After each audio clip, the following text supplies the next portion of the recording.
पन्नगे च सुरेन्द्रे च कौशिके पाद संस्पृशि निर्विशेष मनस्काय श्री वीरस्वामिने नमः।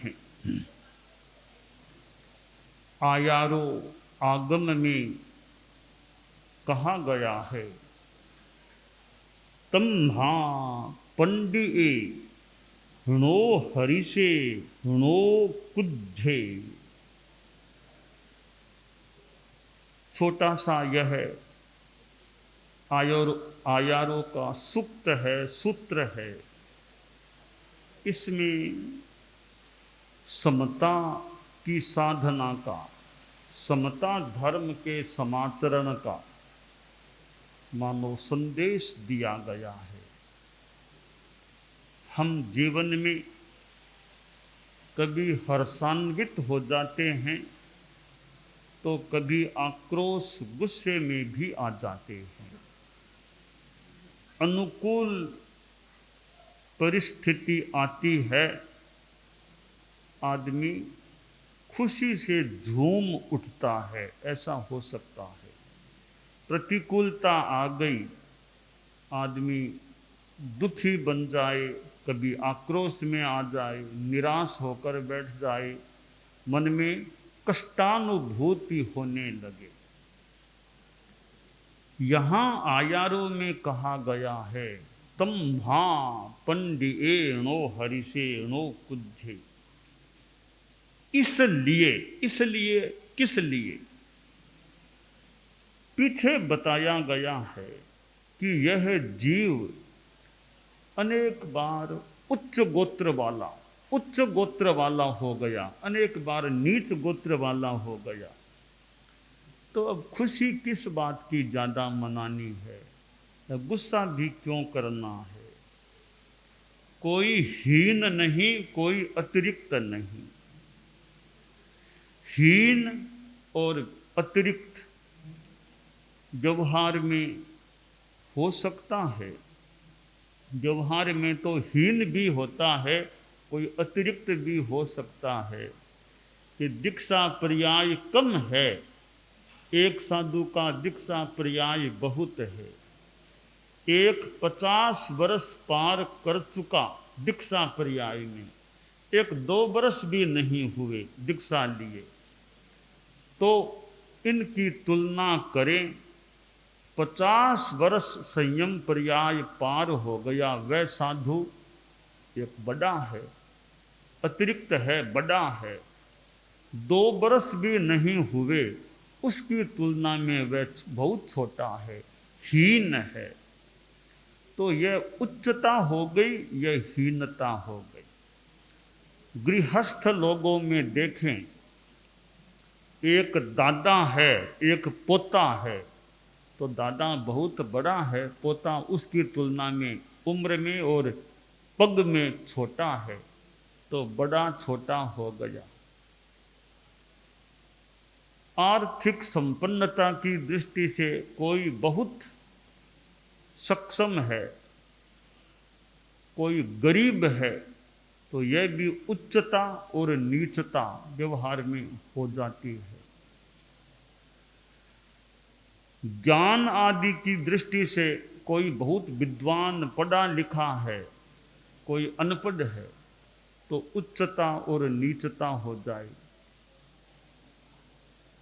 और कोई राजनीति आदि में बहुत ऊंचे पद पर है, या कोई आदमी बहुत सामान्य है, तो यह व्यवहार जगत में हीनता और अतिरिक्तता, उच्चता और नीचता भी होती है। यह भी कोई मिथ्या बात नहीं लगती, व्यवहार में यह उच्चता नीचता होती है। पर यह जो उच्चता नीचता है, यह इस जीवन काल के संदर्भ में है। हम आत्मा पर ध्यान दें। आज जो पोता है, कई जन्मों पहले वह भी दादा रहा हुआ हो सकता है। आज जो गरीब है कभी बहुत संपन्न हो सकता है। आज पद की दृष्टि से राजनीति में कोई बड़ा है, कोई छोटा, तो बड़ा कभी छोटा बन जाए, कभी छोटा पद पर आ जाए, बड़ा हो जाए। तो ये व्यवहार में है। पर आत्मा को देखें, अब अनंत सिद्ध हैं, अब अनंत सिद्ध हैं, सबकी आत्मा एक समान है। यानी ऐसा नहीं कि इस सिद्ध महाराज को तो केवल ज्ञान है, इसको नहीं है, कोई फर्क नहीं है। अनंत ज्ञान हर सिद्ध आत्मा में है। अनंत दर्शन, अनंत आनंद, अनंत वो निरंतरायता, सब में एक समान है, कोई फर्क नहीं है। तो सिद्धों की दृष्टि से देखें तो मोटा मोटी कोई हीन नहीं है, कोई अतिरिक्त नहीं है। ऐसा नहीं कि बाद में जो सिद्ध बना वो पुराने सिद्धों को वंदना करेगा, ऐसा कुछ नहीं है। वो सिद्ध हो गए, सब सिद्ध हैं। तो आयारों में जो है कि नो हीणे नो अतिरिक्त, कोई हीन नहीं, कोई अतिरिक्त नहीं। तो आत्मा के संदर्भ में देखें, सब आत्माएं एक समान है। सब आत्माओं में अनंत ज्ञान, अनंत दर्शन की सत्ता है। सिद्धों में तो प्रगट है ही, केवलियों में प्रगट है अनंत ज्ञान, अनंत दर्शन आदि। इसलिए कोई ऊंचा नहीं, कोई नीचा नहीं। और संसारी अवस्था में भी देख लें, इस जन्म में जो पिता है वो आगे के जन्मों में अपने बेटे का बेटा बन जाए, क्या पता। इसी संसारी अवस्था में भी जो हीन है वो बड़ा हो जाए, बड़ा है वह छोटा हो जाए। तो किसको बड़ा माने, किसको छोटा माने? तो यह निश्चय का दृष्टिकोण और व्यवहार का दृष्टिकोण, निश्चय में कोई हीन नहीं, कोई अतिरिक्त नहीं, और व्यवहार में यूँ हीन अतिरिक्त होते भी हैं। खैर, हीन अतिरिक्त हो भी जाए तो आयारो सूत्र में जो कहा गया, णो हरि से णो कुद्धे, कि पंडित, ज्ञानी आदमी, समझदार आदमी, उसको उच्च गोत्र मिलने पर, सम्मान आदि मिलने पर हर्ष में नहीं जाना चाहिए, खुशियां नहीं मनानी चाहिए। और कभी नीच गोत्र की स्थिति मिल जाए, अपमान आदि मिल जाए, तो आक्रोश में नहीं आना चाहिए। समता में रहो, समता, समता धर्म है। समया धम्म मुदा हरे मुनि, यह समता धर्म है। तो तम महापंडिये णो हरि से णो कुद्धे, हर्ष और क्रोध इनमें मत जाओ। हमारे जीवन में ऐसी स्थितियां भी आती हैं, खूब हर्ष का माहौल बनता है, और कभी दुख की परिस्थिति भी जिंदगी में आ सकती है। तो भौतिक अनुकूलता मिलने पर ज़्यादा खुशी नहीं मनानी चाहिए। मान लो थोड़ी बहुत भीतर में खुशी आ गई, ज़्यादा खुशी, अति खुशी भौतिकता के मिलने पर नहीं मनानी चाहिए। मान लीजिए कभी आप लोग गृहस्थों के बहुत ज़्यादा अच्छी कमाई हो गई, बहुत अच्छी कमाई हो गई, यानी भौतिकता की अनुकूल स्थिति सामने आई है। इसमें ज़्यादा खुशी नहीं मनानी चाहिए, ज़्यादा आमोद, ज़्यादा हर्ष नहीं होना चाहिए। आज हर्ष है, तो 5 साल बाद घाटा लग गया तो फिर क्या रोवोगे फिर? तो अनुकूलता में ज़्यादा खुशी नहीं और प्रतिकूलता में विशेष दुख नहीं। यह समता की साधना होती है। तो आत्म धर्म अध्यात्म धर्म की दृष्टि से विचार करें तो ये समता की साधना, समो निंदा प्रशंसासु तहा मानव मानव लाभा लाभे सुहे दुखे जीविये मरणे तहा, समो निंदा प्रशंसासु तहा मानव मानव। कभी लाभ हो गया और कभी अलाभ रह जाए। साधु गोचरी जाते हैं, कभी गोचरी में बहुत अच्छी चीजें मिल गई और कभी आहार न भी मिले, कभी बिल्कुल आहार न मिले। मौसम आदि के कारण या गांव में लोगों में विशेष भावना नहीं, सुस्ता असुस्ता सारी स्थितियां अनुकूल नहीं, भोजन न भी मिले। तो साधु का यह लक्ष्य रहे, लभ्यते लभ्यते साधु साधु एव न लभ्यते, अलब्धे तपसो वृद्धि ही लब्धे देहस्य धारणा। कि साधु को भोजन मिल जाए और न मिले, दो स्थितियां हैं। कि मिलता है तो ठीक है, नहीं मिले तो भी ठीक है, कोई बात नहीं। ठीक, दोनों ठीक कैसे हुए? मिले तो भी ठीक और न मिले तो भी ठीक, दोनों ठीक कैसे हुए? कि अगर भोजन न मिले, आहार नहीं मिला, तो साधु यह सोचे आज मुझे तपस्या का मौका मिल गया। आहार नहीं मिला, इस कारण से आज मुझे भूखा रहने का, तप करने का मौका मिल गया, मेरे निर्जरा का लाभ हो सकेगा। बहुत सहज नहीं मिला तो मेरे निर्जरा तपस्या का मौका आ गया, इसलिए न मिला तो भी ठीक है। कि आहार मिल जाए तो साधु यह सोचे मिल गया तो मेरे शरीर को पोषण मिल सकेगा, शरीर को भाड़ा मिल सकेगा, मिल गया तो भी ठीक है। तो लभ्यते लभ्यते साधु साधु एव न लभ्यते, अलब्धे तपसो वृद्धिर लब्धे देहस्य धारणा।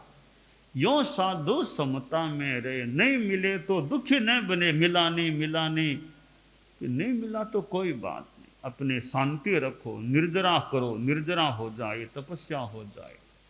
और गोचरी गया रे मिल गया, ठीक। भगवान ऋषभ कितने घूमे होंगे भिक्षा के लिए, तो न लभ्यते, मिला नहीं भोजन। यह वर्षी तप जो होता है वो क्यों हुआ? आहार मिला नहीं, तो नहीं मिला तो भी वो तो खैर एक तीर्थंकर जीव की आत्मा, तो न मिले तो भी समता शांति। फिर इक्ष्ु रस का योग मिल गया, श्रेयांश के वहां मिल गया तो शरीर को भाड़ा मिल सकेगा, ठीक है। मिल गया तो ले लिया, नहीं तो कोई बात नहीं, समता रहनी चाहिए। तो आयारों में जो कहा गया, तम महापंडिये नो हरि से नो कुज्झे। यह जीवन में उच्चता नीचता, सम्मान अपमान, ये स्थितियां आ जाएं, नो हरि से, ज्यादा हर्ष नहीं करना, प्रतिकूलता में आक्रोश नहीं करना। पंडित आदमी इस बात पर ध्यान दे। अब एकदम नासमझ है वो तो क्या तो समता को जानेगा, क्या शास्त्रों को जानेगा, क्या लभ्यते लभ्यते को अनपढ़ है, पढ़ा लिखा नहीं, समझता नहीं, उसको तो क्या समता विषमता समझ में आए कि नहीं आए। तो पंडित है, समझदार है, ज्ञानी है, बुद्धिमान है, वो तो चिंतन करे, वो तो ध्यान दे कि नो हरि से नो कुज्झे। तो आयारों में या पंडित के लिए कहा गया कि पंडित न हर्ष करे और न गुस्सा करे। तो मानो हर किसी आदमी के यह बस की बात न हो, समता विषमता, पर पंडित है, ज्ञानी है। पंडित कौन होता है? पंडा संजाता अस्य से पंडित है। पारुल कौमुदी में तद्धित प्रकरण में वो इत प्रत्यय का एक बात आता है, तारकः संजाता अस्य तारकितम नभः है। संभवतः इसी प्रकार पंडा संजाता अस्य स पंडित है। पंडा एक तत्वानुगामिनी बुद्धि, तत्व का अनुगमन करने वाली बुद्धि है, पंडा है। तो पंडित एक ज्ञानी आदमी है, समझदार है, बुद्धिमान है, चिंतनशील है, तो वह ध्यान दे उच्चता और नीचता। उच्चता की स्थिति में हर्ष नहीं करना, नीचता की स्थिति में आक्रोश गुस्सा नहीं करना। साधु को तो खैर यह ध्यान देना ही चाहिए। एक बात और है, पंडित का एक अर्थ है हम मत साधु पंडित वीर्य कि अविरयिम पड़ुच्च बाले विरयिम पड़ुच्च पंडिये। पंडित कौन होता है शास्त्रीय भाषा में, कि जो साधु है वह पंडित होता है, जो अविरति है असंयमी है वो बाल होता है, जो श्रावक है पंचम गुणस्थान वाला वह बाल पंडित होता है। तो आयारों में कहा गया तुम महापंडिये। हम यह भी उचित हो तो ध्यान दे लें कि हे पंडित हे साधु, तुम तो ध्यान दो, तुम हर्ष में भी मत जाओ, आक्रोश में भी मत जाओ। तो अगर हम पंडित का अर्थ या साधु होता हो और कर लें तो मानो यह साधुओं के लिए संदेश है कि पंडित साधु तो हर्ष और क्रोध में न जाए, परंतु गृहस्थ भी समता की बात को धारण करें तो अच्छी बात ही है। तो साधु को तो समता मूर्ति होना ही चाहिए। पंडित एक तो ज्ञान से होता है, विद्वान सुधि कवि आदि तो नाम है विद्वान के, तो पंडित नाम विद्वान का भी है।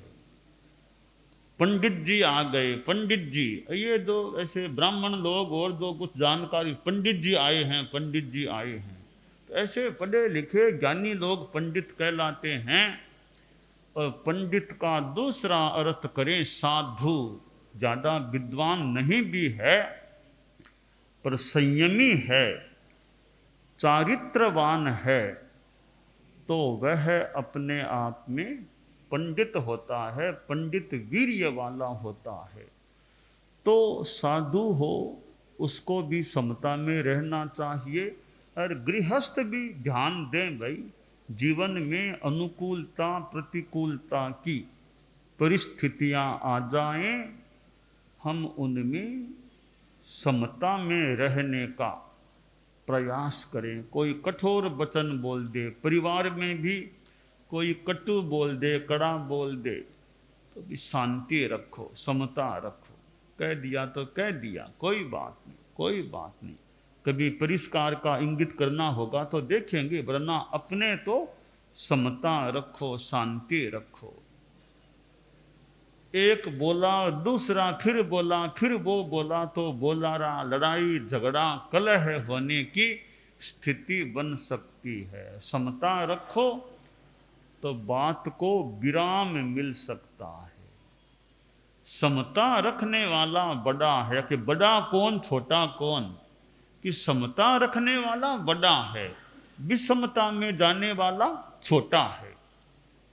तो आत्मा ऐसे तो न हीन है और न अतिरिक्त है।